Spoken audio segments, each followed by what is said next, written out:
ইয়া কাদিয়াল হাজাত কখন পড়তে হয়?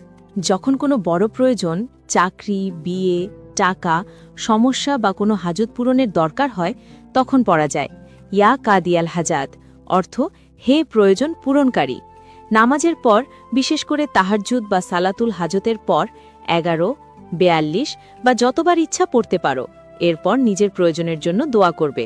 ইয়া হাল্লালাল মুশকিলাত কবে পড়তে হয়? যখন জীবনে জটিল সমস্যা, বিপদ, ঋণ, মামলা, চাকরির বাধা বা অন্য কোনো কঠিন পরিস্থিতি আসে, তখন পড়া হয় ইয়া হাল্লালাল মুশকিলাত, অর্থ হে সব সমস্যার সমাধানকারী। ফজরের পর বা রাতে 100 বার পর্যন্ত পড়া হয়। তারপর আল্লাহর কাছে নিজের সমস্যার কথা বলা হয়, তবে নির্দিষ্ট সংখ্যার কোনো সাহি দলিল নেই। ইয়া মুজিবাত দাওয়াত কেন পড়বে?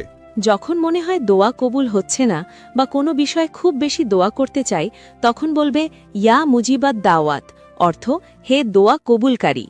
দোয়ার আগে বা পরে 7, 11, 33 বা যতবার ইচ্ছা পড়তে পারো। এরপর নিজের ভাষায় দোয়া করবে।